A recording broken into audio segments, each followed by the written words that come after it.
Galera, belezinha? Sejam todos muito bem-vindos e muito bem-vindas a mais essa aula do canal do Ciência e Brisa.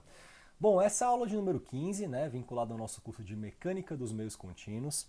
Na última aula eu basicamente utilizei o tensor gradiente de deformação, esse tensor vinculado a uma transformação entre coordenadas materiais e espaciais, para poder construir certos tipos de padrões de movimentos possíveis para um meio contínuo, partindo de quantidades geométricas elementares fundamentais que a gente foi então utilizando para construir questões mais complexas. Então a gente começou com o elemento de arco, né, com a rotação de um elemento de arco.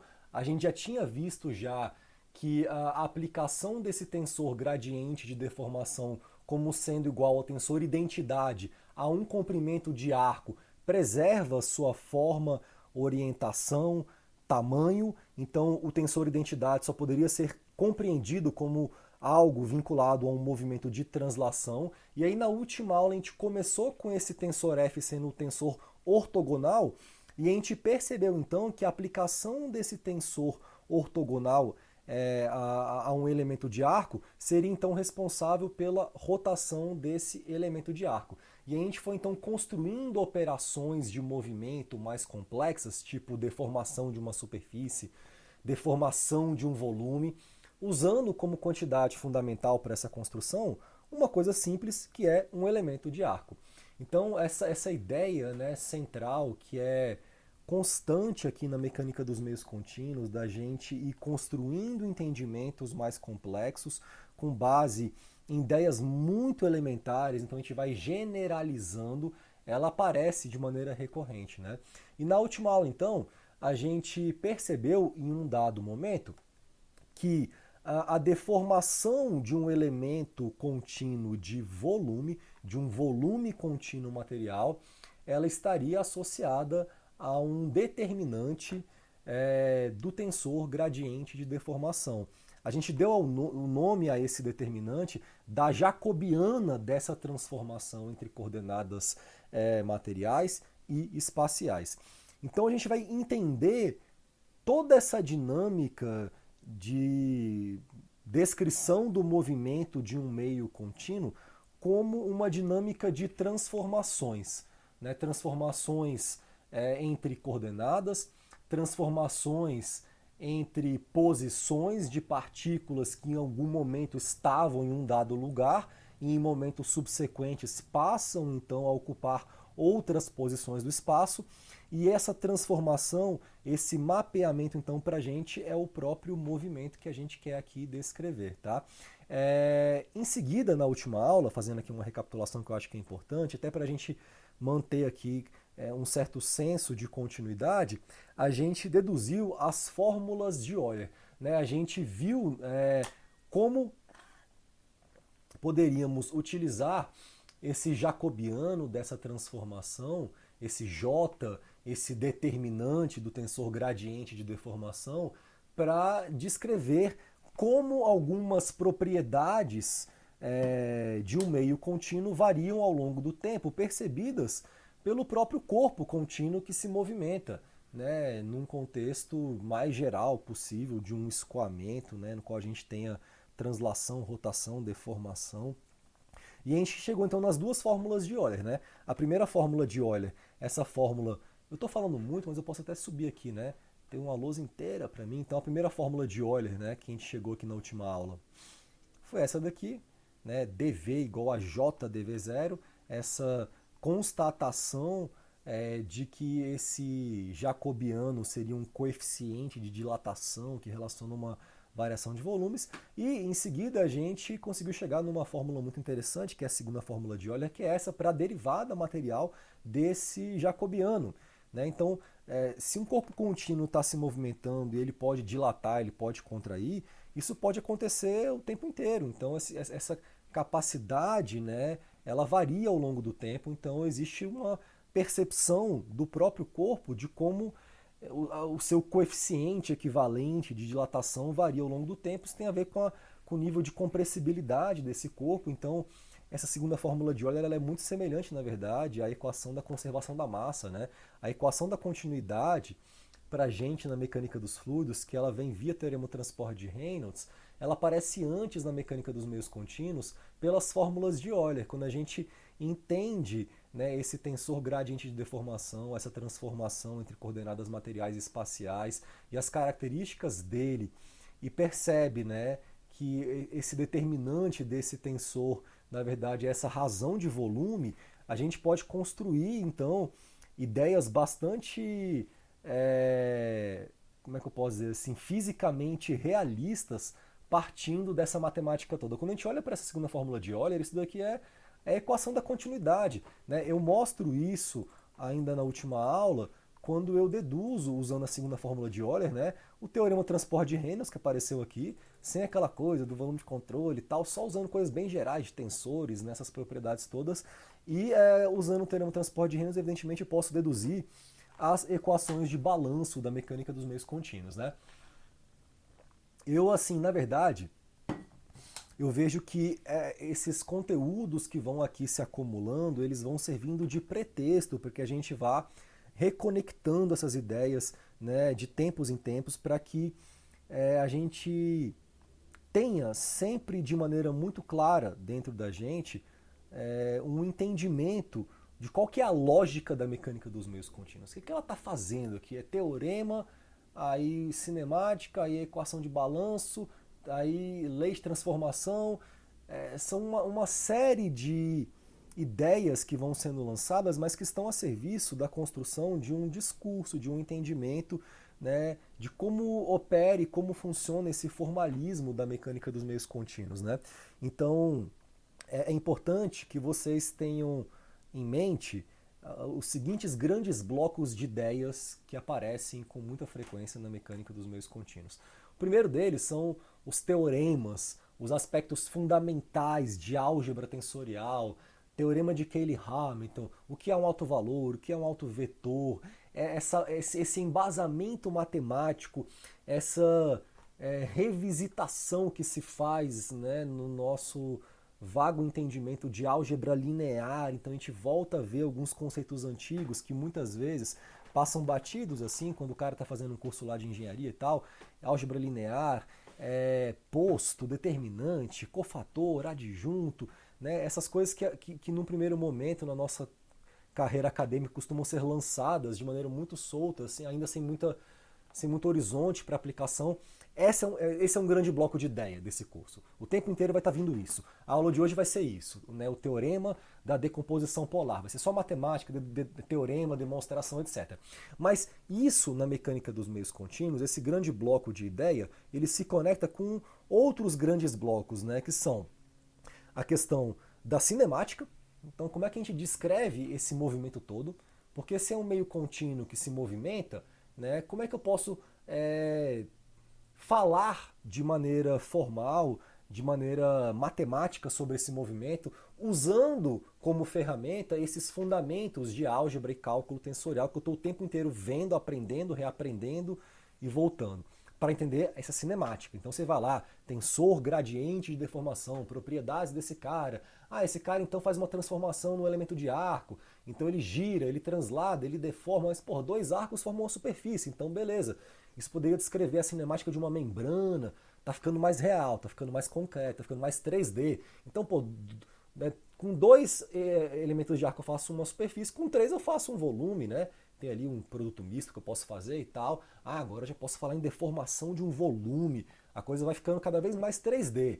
Até que chega no teorema do transporte de Reynolds, que eu vou usar agora esse teorema do transporte de Reynolds junto com outros dois grandes blocos de ideias, que são os modelos constitutivos. Ora, já que é um meio contínuo, esse cara ele é feito de um material. Esse material vai ter átomos que vão ter propriedades assim específicas, particulares, que vão conferir a esse cara um comportamento mecânico, termodinâmico, enfim, vão dar a esse cara, né, um conjunto de propriedades contínuas diferentes que vão, no fundo, estar medindo para a gente como que esses meios respondem a alguma tentativa externa de gerar algum tipo de modificação neles, seja dando calor ou tentando deformar. Então, os modelos constitutivos, as equações constitutivas vão ser assim um outro grande bloco de ideia fundamental, até mesmo por uma questão de fechamento matemático dos nossos modelos, que vão todos se basear na junção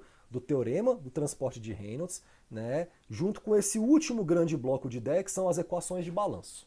Então as equações de balanço, que vão ser essas equações que expressam relações de causa e efeito, né, que a gente pega da física, elas vão ser grandes blocos de ideia. Né, equação da continuidade, princípio da conservação da massa, princípio de balanço de quantidade e movimento, princípio de balanço de quantidade de movimento angular, princípio de balanço de energia, a primeira lei da termodinâmica, a segunda lei, esses princípios fundamentais, as equações de Maxwell do eletromagnetismo, né, equações de balanço, todos eles assim, né, quando a gente aplica a descrição do movimento de um meio contínuo, eles são passíveis de um processo dedutivo matemático que usa esse teorema do transporte de Reynolds junto com esses princípios físicos, mas que depende também para o fechamento matemático de alguns modelos constitutivos. Tá? Então a gente está num ponto do curso que eu quero começar a intercalar de maneira cada vez mais forte esses 4 grandes blocos de ideia, porque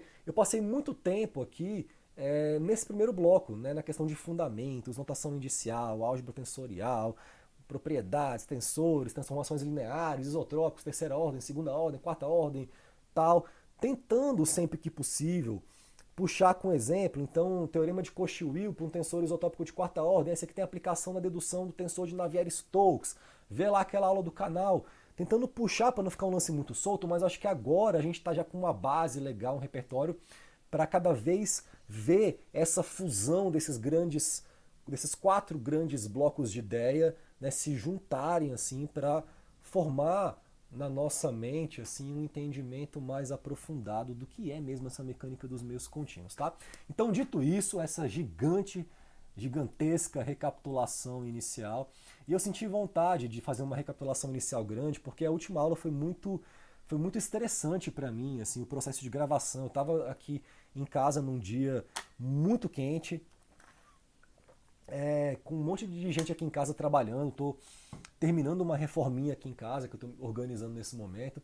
Então tava mó galera aqui em casa e barulho, eu tava já cansado, então eu senti que eu não consegui me conectar tanto assim com um conteúdo tão bonito, né, que foi o conteúdo da última aula, assim, por conta desses fatores assim situacionais. Então eu senti no meu coração assim essa necessidade de fazer uma recapitulação legal assim antes de começar de fato os assuntos da aula de hoje. Assim, hoje agora é sábado, tá? Eu tô sozinho em casa, tá um silêncio, tá um dia lindo e eu posso gravar minha aula agora tranquilo, em paz, né, com o apreço que esse conteúdo tão belo assim merece, tá? Então vamos lá, aula número 15. E na aula de hoje eu quero falar sobre um teorema que é o teorema da decomposição polar. Puxei aqui a minha cara para baixo para ficar aqui em cima, o teorema da decomposição polar. O que esse teorema ele pretende dar para a gente de informação? Ele vai dar para a gente uma nova forma de representar um tensor A inversível, ou seja, se eu tiver um tensor cartesiano de segunda ordem e ele, porventura, cair nessa característica de ser inversível, para isso basta que ele tenha uma determinante não nula, basta que seu terceiro invariante seja diferente de zero. É o caso do tensor gradiente de deformação, dado que esse tensor está associado a uma transformação entre coordenadas que ocorre nos dois sentidos pela continuidade do meio que estamos aqui investigando. Tudo isso, galera, assim, essas propriedades para a gente, o fato de f ser inversível, para a gente, o argumento é o seguinte: se é um meio contínuo se movimentando, arcos continuam sendo arcos, curvas continuam sendo curvas, superfícies continuam sendo superfícies, volumes continuam sendo volumes. É contínuo. Não pode uma superfície virar um volume, um arco virar uma superfície, um arco virar um... Não pode, porque é contínuo. Então, tudo isso me fala que f pode ser inversível. No fundo, a lógica é essa, tá? Então, o que o teorema da decomposição polar fala é o seguinte, que todo tensor A, vou pôr aqui um zoom e a gente vai falando, então vai dando zoom, vai rabiscando a lousa, fazendo aquela bagunça que eu costumo fazer quando estou já com uma lousa meio que pré-pronta. Então a ideia aqui, deixa eu pôr minha elipse, é que todo tensor A de segunda ordem, cartesiano, bonitinho, maravilhoso, ele pode ser expresso por meio de uma decomposição que vai envolver o tensor ortogonal Q, que vai multiplicar um outro tensor U, ou eu poderia também fazer esse mesmo tipo de decomposição pegando um outro tensor tipo V e multiplicando do lado esquerdo pelo tensor ortogonal. São duas formas diferentes de eu decompor um tensor A inversível, né, que a gente chama de decomposição polar à direita e decomposição polar à esquerda.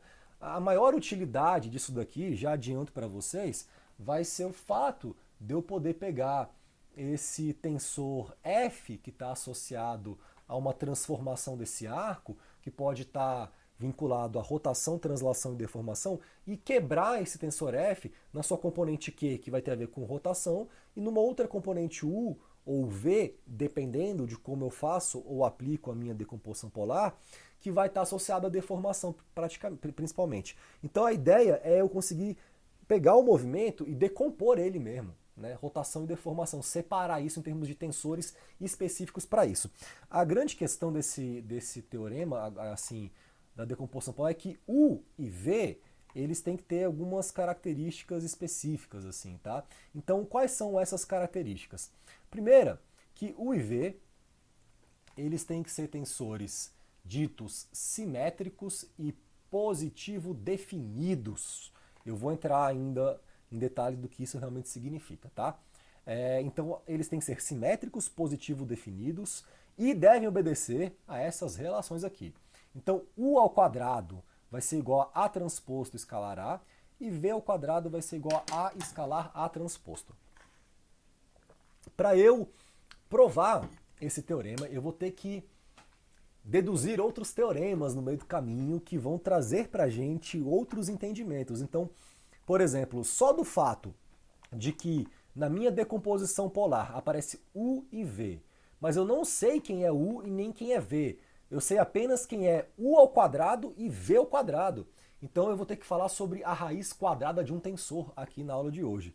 E aí a gente vai então incrementar o nosso repertório, o nosso entendimento de álgebra tensorial para poder deduzir e demonstrar esse teorema da decomposição polar. Agora, eu falei que U e V tem que ser simétricos e positivos definidos, mas eu não defini o que é um tensor positivo definido. Então, eu vou falar o seguinte, um tensor A é dito positivo definido se obedece à seguinte relação. Então tem uma relaçãozinha aqui que esse cara tem que obedecer para que ele mereça entrar no rol daqueles tensores muito especiais que são os tensores positivo definidos. Né? A escalar Azão, ou seja, Azinho vetor, escalar Azão tensor de segunda ordem, escalar Azinho vetor tem que ser maior do que zero. Para qualquer vetor A diferente de zero. Então, o tensor é positivo definido quando obedece essa relação. Eu, ao mesmo tempo, quando eu enunciei esse teorema, eu já falei quem seria esse U quadrado e esse V quadrado está aqui, ó. A transposto escalar A e A escalar A transposto. E falei o seguinte, que tanto U ao quadrado quanto o V quadrado, perdão, U e V, desculpa, são simétricos e positivo definidos, tá? Então, vamos só fazer uma análise aqui do seguinte. Repare que para qualquer tensor A, qualquer um, né, a gente vai ter a seguinte relação se eu for investigar quem seriam esses tensores A transposto escalar A, tudo isso transposto, né, e depois o outro amiguinho que é o A escalar A transposto, tudo isso transposto. Então no primeiro caso, e aí cada um vai estar vinculado à decomposição polar à direita ou à esquerda, né, mas no primeiro caso eu tenho que A transposto escalar A, tudo isso transposto, eu estou lendo isso daqui, tá? Tem que ser igual a transposto. Então a lógica, só para vocês assim, isso é demonstrável via notação inicial, mas a lógica é o seguinte, você pegar esses dois caras aqui, você vai inverter a ordem desses malucos, perdão. Ô, meu filho, eu não quero você mais não, isso. Você vai inverter esses dois caras aqui, então esse primeiro A transposto, ele vem para cá, e aí você transpõe o segundo. Então o A transposto, que veio para cá, e está aqui agora, você transpõe ele. Então essa é a lógica. Pega o primeiro cara, inverte e transpõe. Pega o segundo cara, inverte e transpõe. Então ficou A transposto, escalar A transposto, transposto. Não sei se deu para ver, minha confusão aqui é grande, eu fico rabiscando as coisas falando ao mesmo tempo. Espero que estejam conseguindo entender. Pois bem, então isso daqui vai dar A transposto escalar A, porque o transposto do transposto é o próprio tensor original, né, antes de ser transposto. Aí tu pegar aqui, tá de bobeira, tu dá um giro de 180, tu transpôs, tu dá outro giro, tu voltou para onde tu estava. Então é basicamente isso. Então aqui é o seguinte, esse tensor equivalente A transposto escalar A, quando você transpõe ele, você tem ele mesmo. Então eu provei simplesmente que A transposto escalar A é simétrico. O mesmo você pode fazer aqui para o outro cara, que é o A escalar A transposto, tá? Então até aqui, nada demais, eu basicamente provei o seguinte, que esses caras, esse e esse, são simétricos. Ou seja, que U quadrado e V quadrado, quando definidos dessa maneira, serão simétricos independente do tensor A. Então eu não provei o teorema ainda da decomposição Paulo, estou muito longe disso. Eu só provei o seguinte, que se eu estou afirmando que todo tensor A inversível pode ser representado nessa forma, usando a decomposição polar, seja ela à direita ou à esquerda, em que U quadrado é igual a isso e V quadrado é igual a isso, e falei que esses caras estão vinculados a dois tensores U e V. Ora, veja o seguinte, A transposto escalar A e A escalar A transposto, esses caras não são U e não são V, são U quadrado e V quadrado. Isso é muito importante. Então eu estou falando o seguinte, que U e V são tensores simétricos e positivo definidos. Mas eu estou, no fundo, dando relações do que U quadrado e V quadrado deveriam obedecer. E estou vendo o seguinte, que U quadrado e V quadrado, pelo menos, se eles forem definidos dessa forma, então U quadrado é simétrico e V quadrado é simétrico. Só isso que eu falei. Não demonstrei muita coisa além disso não, tá? Então a gente está começando aqui a organizar algumas ideias, tá? Agora o seguinte, se além disso, para qualquer tipo vetor A, diferente de zero, perdão, estou aqui viajando. Além disso, note que, faltou a minha introdução, note que se A é diferente de zero, um vetor A, então A tensor de segunda ordem escalar A é diferente de zero desde que A menos 1 exista. Estou afirmando isso e vou argumentar isso da seguinte maneira. Se A escalar A for igual a zero e A é inversível, A sendo inversível, eu posso pegar a inversa de A e escalar esse cara aqui, que é o Azão escalar Azinho, né? Esse cara aqui é um vetor, então eu posso pegar, multiplicar esse tensor A pela sua inversa, se A for inversível, a inversa vezes A vai dar a identidade, e eu estaria provando que, no fundo, esse cara é igual a A, que seria igual a zero. Ou seja, se Azão escalar Azinho é igual a zero, eu concluo que Azinho é zero. Então, se Azinho for diferente de zero, Azão escalar Azinho tem que ser diferente de zero, desde que a inversa de A exista. Eu acho muito legal como a gente tem que deixar tudo bem amarrado aqui nessas demonstrações. Você vai pegar esse livro aqui para estudar, o livro do Chandra Sekhar. Cara, e assim, é impressionante, cara, o rigor que esse cara tem, assim, é uma coisa muito admirável. Você tá lá no capítulo 5 aí, tentando entender um teorema, ele fala assim, usando a relação 2.18.4, tu pega, volta uns 3 capítulos assim, vai lá na relação 2.18.4, aí tu começa a entender, aí ele fala assim, aqui eu uso a relação 2.13.2, aí tu, opa, vai lá. Então não tem como tu se perder, ele te fala, ele se autorreferencia o tempo inteiro e ele deduz tudo que ele fala, velho. Ele não deixa nada que ele fala assim, tipo, solto. Tudo ele demonstra, assim, uma coisa realmente muito bonita. Então, esse segundo argumento foi demonstrável. Se um tensor A de segunda ordem cartesiano ele é inversível, então esse tensor escalar um vetor A vai ser diferente de zero para qualquer vetor A diferente de zero, beleza? Então esse aqui foi o outro argumento. Então,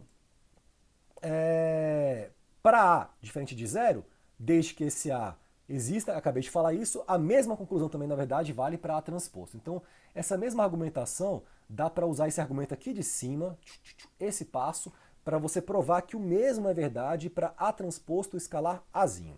E aí, além disso, você pode perceber o seguinte, tem uma identidade muito bacana, vetorial, que já virou o próximo para casa, só para organizar a mente aqui de vocês, esse próximo para casa já seria já o estudo dirigido número 7, tá?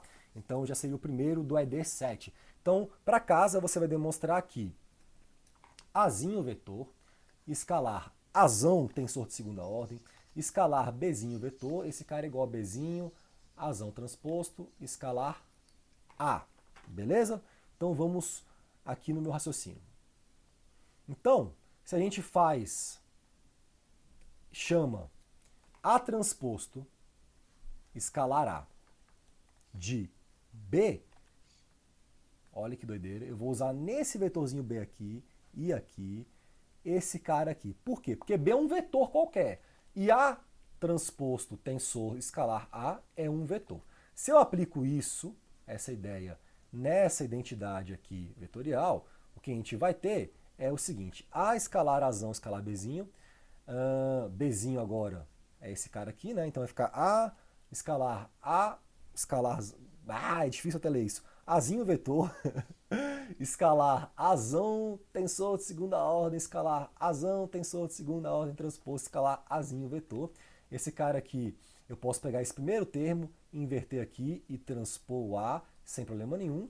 E eu vou ter então Azão transposto, escalar Azinho, escalar Azão transposto, escalar Azinho. Esse cara é maior que zero.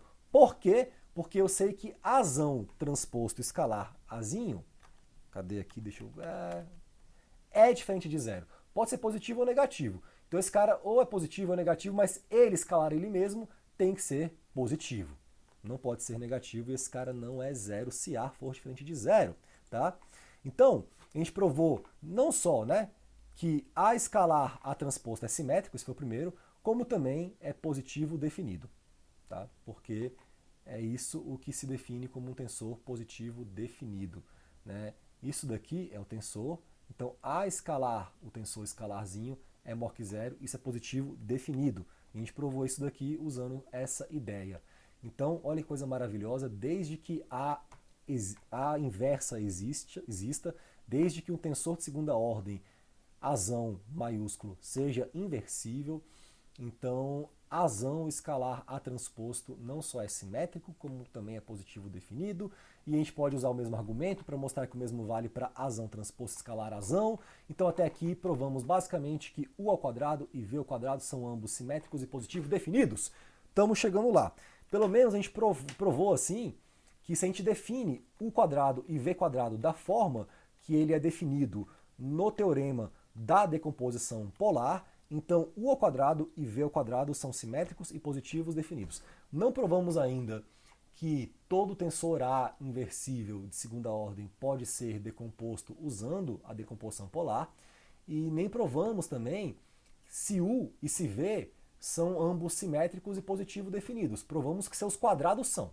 Então aqui vamos fazer uma recapitulação porque é muita informação e esse é um assunto meio complicado mesmo, né? Deduzir teoremas matemáticos assim de álgebra linear, mas eu acho que é importante a gente também tentar trazer essa seriedade, esse rigor da matemática, da demonstração assim, para o nosso olhar assim, né? Quando a gente pretende descrever a física usando matemática, tem que ter respeito pela parada, saca? Então essa questão que eu acho uma grande idiotice de ficar o matemático achando que é melhor que o físico, porque o matemático lida com uma coisa mais abstrata e mais infinita, e o físico é melhor que o matemático porque é mais real. Eu acho que tudo é massa, né, velho? Tudo é massa e tudo tem que ser respeitado, assim. Então é isso. Vamos ler então esse parágrafo aqui para a gente meio que situar em relação a onde estamos e para onde temos que ir, tá? Então eu vou ler aqui com vocês, até mesmo para eu me organizar também. Note, porém, que ainda não provamos que um tensor inversível pode ser representado por meio do teorema da decomposição polar, como eu falei, né?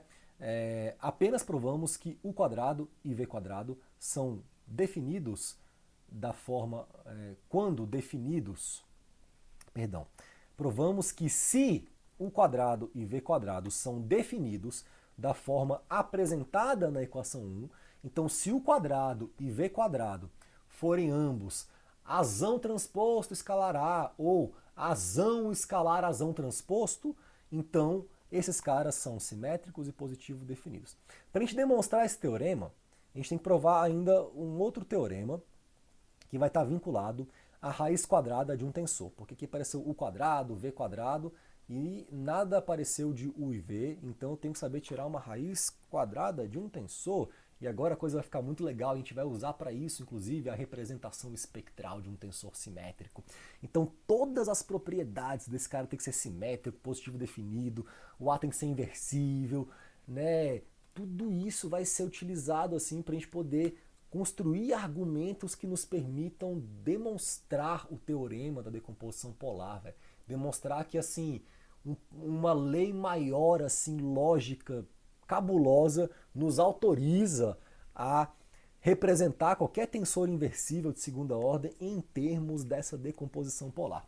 Então, vamos lá. Dado, então, um tensor A, caso exista um tensor B para o qual B ao quadrado seja A, então a gente vai falar que B é a raiz quadrada de A e pode ser, então, representado por B igual a raiz de A. Então, tu define o que é raiz quadrada. A raiz quadrada de um tensor é um outro tensor cujo ele ao quadrado é igual àquele tensor de que se afirma ser a raiz quadrada. Tá? Então é isso. É que nem como se fosse um númerozinho, mas é tensor. Tá? Então a gente está entrando num negócio perigoso, porque tirar a raiz de 9 é fácil. Agora tira a raiz do tensor 900090009, dessa matriz 3x3 aí, com a diagonal 9. Tira a raiz desse tensor. Vamos, né? Tem um exercíciozinho legal aqui do livro do Chandra, que ele faz isso. Deixa eu ver se eu acho isso aqui. Tá no capítulo 2, cara, quando ele fala de polar decomposition, aí ele tira square root of a tensor. Isso aqui tá no capítulo, seção 2.14.2 do livro do Chandra, né? Então é um negócio muito maravilhoso, assim, depois vocês leiam aqui, se quiserem, essa parte que eu não consigo colocar, que é square root of a tensor. Teorema colorar, esse livro aqui é massa pra caralho, velho. Então vamos lá. E aí eu vou então introduzir um outro teorema no meio do caminho, que eu vou ter que demonstrar, inclusive, que tem a ver com raiz quadrada de tensor, para poder provar o teorema da decomposição polar. E esse teorema fala o seguinte, cara, todo tensor simétrico positivo definido possui uma raiz quadrada única, que também é simétrica e positivo definido. Então, se eu tenho um tensor simétrico positivo definido e tiro a raiz desse tensor, tem só um tensor que pode ser isso. É uma raiz quadrada única. E ela também vai ser simétrica e positivo definido. Essa última afirmação é legal pra gente, porque a gente já provou que U quadrado e V quadrado, né, são simétricos e positivos definidos. Se a gente prova que a raiz quadrada de U quadrado e de V quadrado é positivo definida e simétrica, a gente já provou que U e V são simétricos. Olha que legal. Então a gente está um passo a mais no teorema da decomposição polar. Tá? E isso só pode acontecer para tensores simétricos e positivo definidos. Então todas as propriedades estão sendo aqui utilizadas. Isso é uma coisa realmente fantástica. Então, é o seguinte, vamos lá, vamos para o argumento então. Primeiro argumento desse novo teorema é o seguinte. Seja A simétrico e positivo definido, então V escalar A escalar V transposto. Bom, esse cara aqui tem que ser maior que zero para qualquer vetor V, porque A é simétrico, porque A é positivo definido, tá? E aqui V vai ser um autovetor mesmo de A, associado ao autovalor lambda. Caralho, eu estou usando autovalor, autovetor, vou usar decomposição espectral, vou usar a porra toda aqui nessa aula de hoje para demonstrar o teorema da decomposição polar, dar um exemplozinho de aplicação, e aí a gente vai então caminhar para a próxima aula assim, com mais segurança, com a cabeça erguida, que a gente passou por isso sem lançar isso como se não fosse nada, como se não fosse digno de respeito, né? Então aqui, se V é autovetor de A associado a lambda, então evidentemente eu posso escrever esse A escalar V como lambda V, né?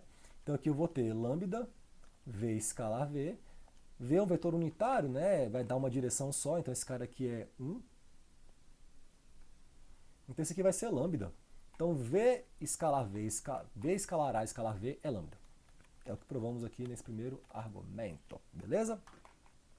Então vamos para o segundo argumento. Ora, Se A é positivo definido, então esse V escalar, A escalar V tem que ser maior que zero. Já falei isso lá no comecinho, né? Quando eu mostrei essa relação aqui. Enfim, e se esse cara é igual a lambda, então lambda é maior que zero. Então a gente já concluiu aqui. O que a gente concluiu aqui que é importante? Vamos lá. Concluímos que um tensor positivo definido possui apenas autovalores positivos. Meu Deus, cara, que doideira, velho. Então concluímos uma nova coisa. Cada besteira que a gente faz, a gente conclui um argumento geral, né, que fala sobre uma propriedade eterna e imutável, que para sempre vai ser respeitada de um tensor, cara. Que massa. Então esse cara tem apenas autovalores positivos, só porque ele é positivo definido, cara. Agora, ele também é simétrico, né? Então, se ele é simétrico, a gente pode representar esse cara em termos de sua base de autovetores usando a representação espectral. E aí que o bicho pega, vamos dar um zoom na representação espectral de um tensor simétrico.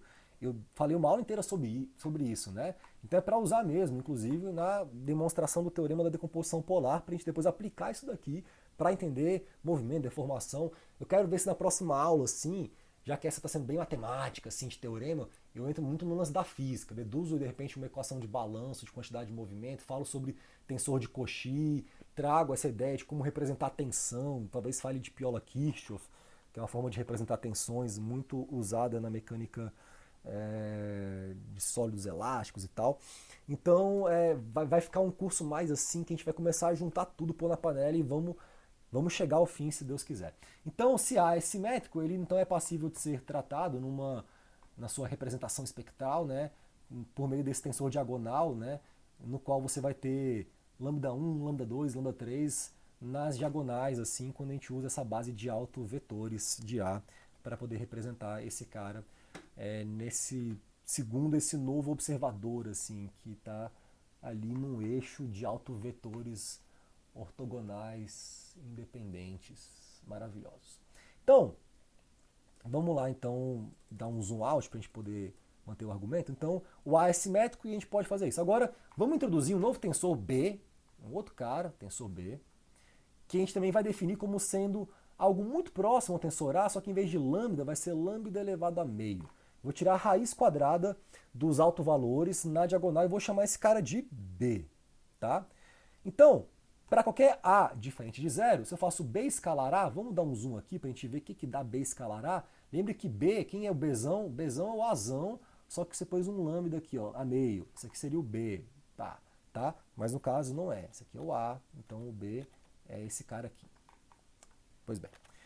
Bzão escalar A vai ser isso daqui que vocês estão vendo, não tem mistério.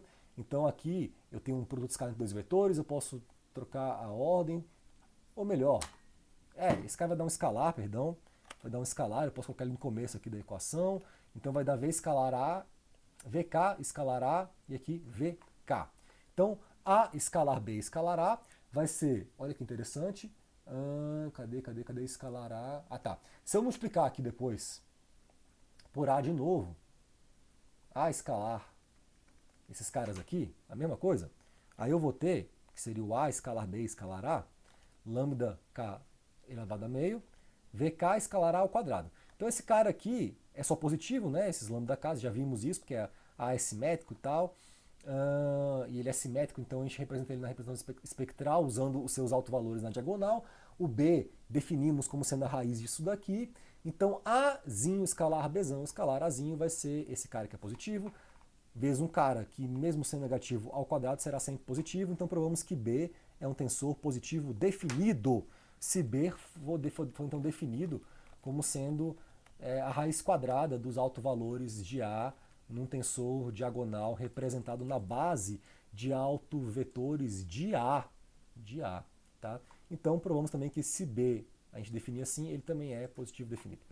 Beleza, estamos provando cada coisinha que a gente fala aqui. Além disso, vamos fazer aqui o B quadrado. Olha que operação mais legal que a gente vai fazer aqui. B escalar B, que é B ao quadrado.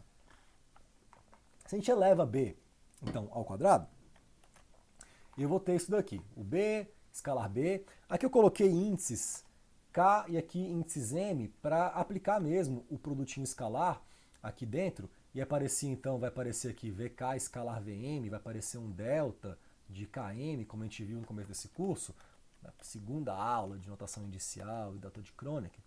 Então esse cara vai ser dois somatórios em K e M, lambda K, lambda M elevado a meio, VK, VK, escalar VM, VM. Aqui vai ficar VK escalar VM. Esse cara aqui que vai ficar meu delta de KM. O que é K vira M. VK, VM. Mas olha que coisa mais maravilhosa que a gente tem aqui. V1, V2, V3, eles formam uma base ortonormal. V1, V2, V3, porque são autovetores, né, do meu tensor ali simétrico e tal, que a gente já provou que se a gente tiver um tensor simétrico, ele tem esses autovetores formando uma base ortonormal. Então aqui seria V1, tá uma porcaria minha letra, V2 e V3, maravilha, tá? Então se isso acontece, VK escalar VM, olha que maravilha, VK escalar VM, vai ser 0 para quando K for diferente de M, e vai ser 1 quando K for igual a M, né, que vai ser VK, VK, que é o único caso que é não nulo. Então disso a gente conclui uma coisa muito interessante, que é o seguinte, daqui vou ter simplesmente K vai ter que ser igual a M, e aí o meu B ao cubo vai ser, se K é igual a M, eu vou ter lambda K elevado a meio vezes lambda K elevado a meio, então vira o próprio lambda K. Aqui VK escalar VM vai ser 1, né, porque vai falar que K tem que ser igual a M e vai ser 1 quando K for igual a K, que é o único caso que não vai ser 0, vai ser 1. E aí fica VK, VK. Esse cara é o próprio tensor A. Então a gente provou aqui que B é a raiz quadrada de A. Ou seja, vamos lá. Se Azão é um tensor simétrico de segunda ordem, então ele pode ser expresso na sua representação espectral. A gente diagonaliza esse tensor assim, quando escreve ele na sua base de autovetores, e os autovalores são os termos que aparecem na diagonal. E aí se eu invento um tensor B que simplesmente é meio que igual a esse tensor A, mas em vez de estar lá os autovalores na diagonal, estão a raiz desses autovalores, então esse novo tensor é uma raiz quadrada do tensor A. É isso que provamos, se A for simétrico, tá? Então, supõe agora que porventura existisse, né, alguém fala, cara, eu ouvi falar que tem um outro tensor que não é o B, mas é o B', é um outro cara.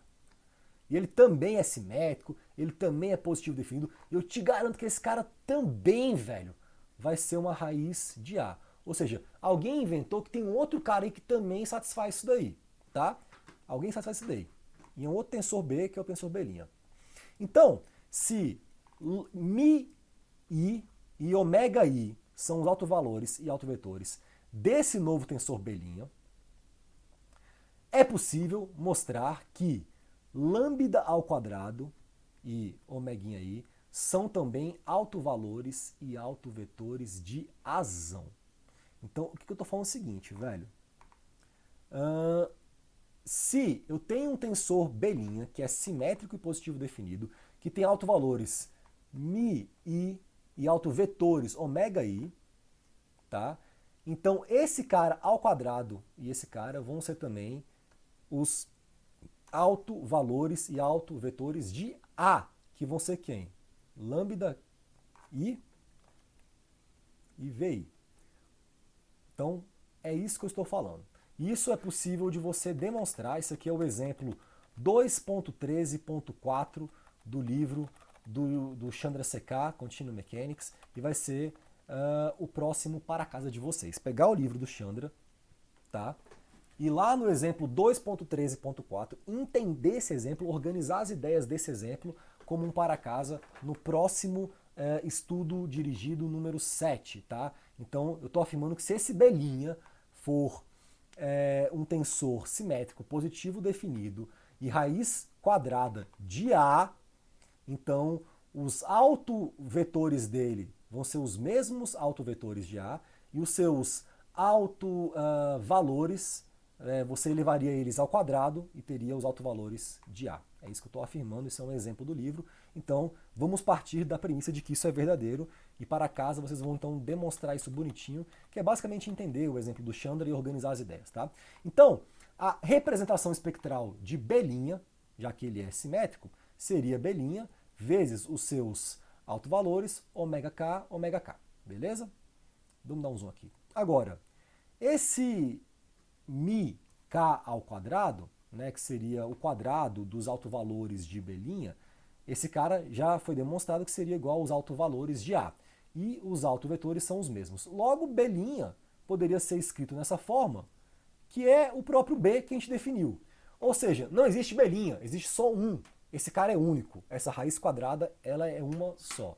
Se eu inventasse que tivesse outra, né, eu posso mostrar então que é mentira, que não tem outra, tem só uma. Então provamos aqui que todo tensor simétrico, positivo definido, possui uma raiz quadrada única, que também é expressa em termos de um tensor simétrico positivo definido.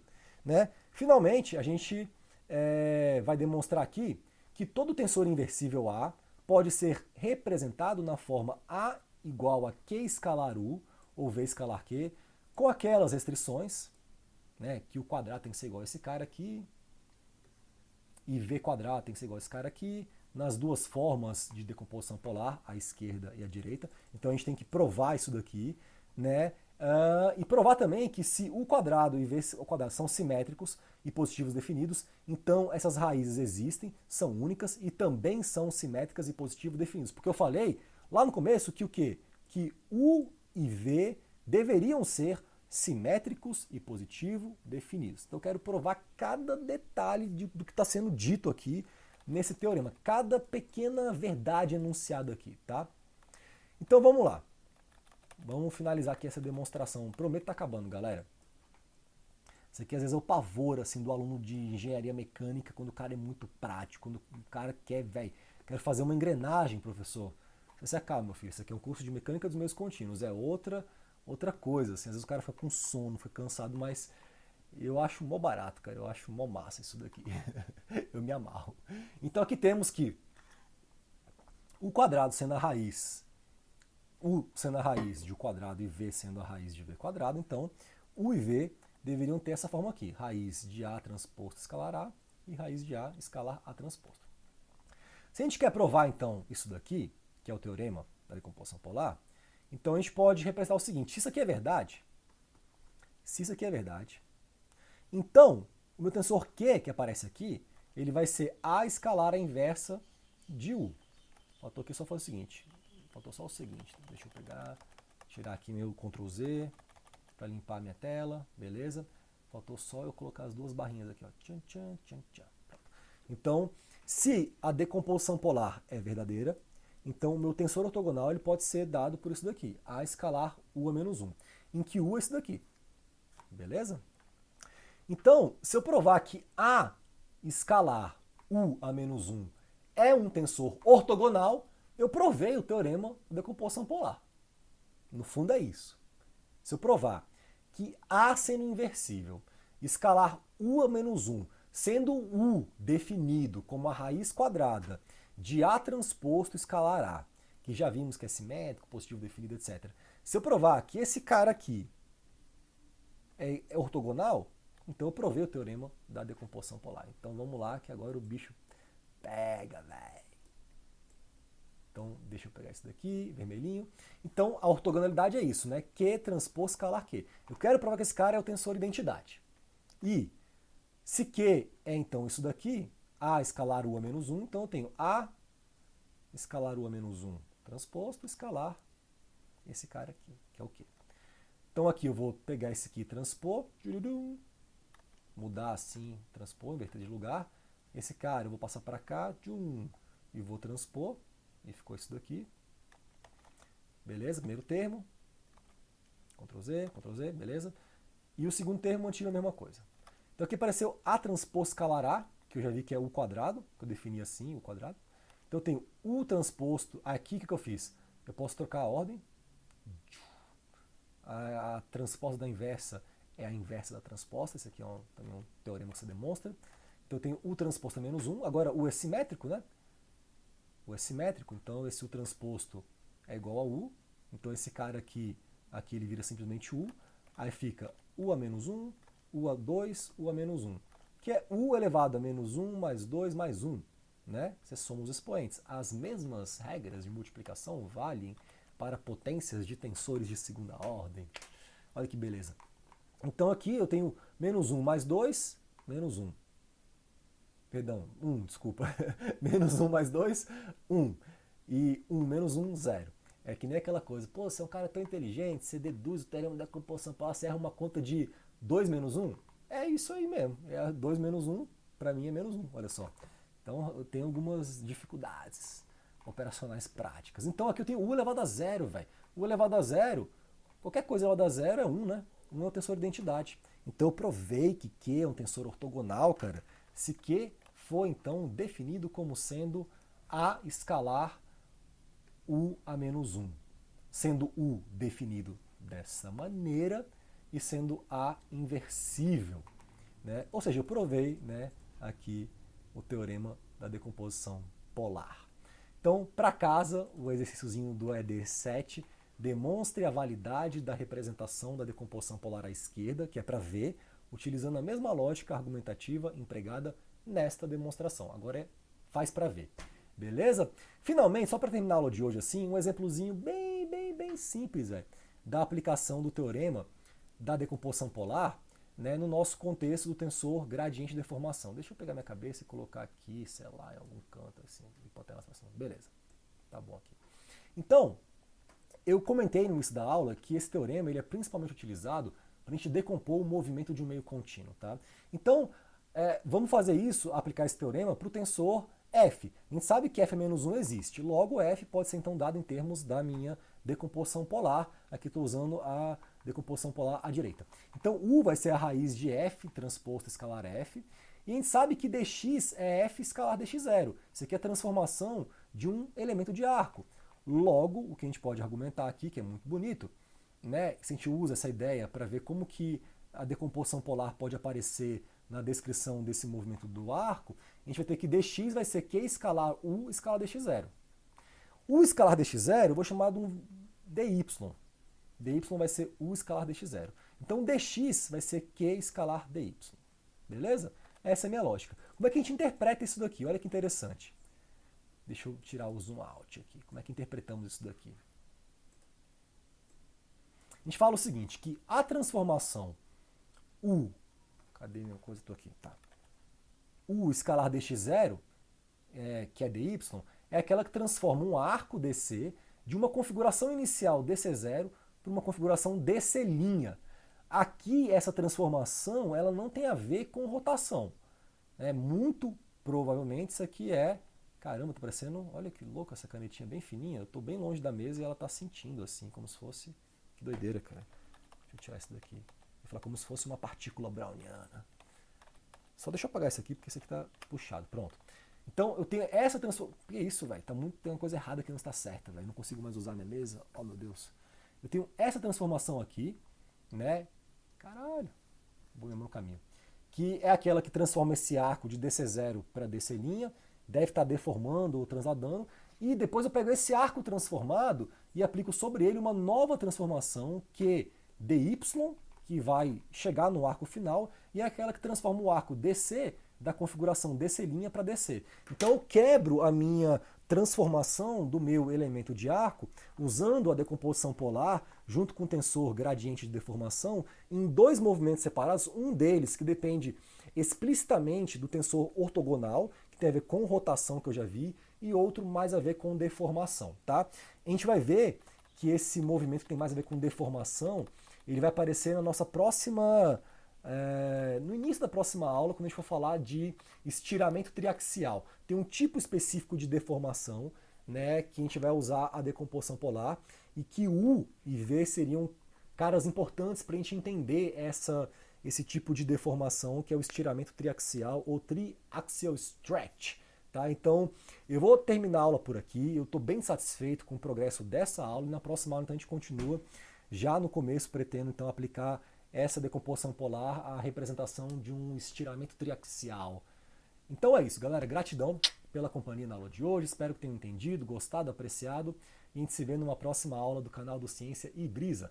Falou!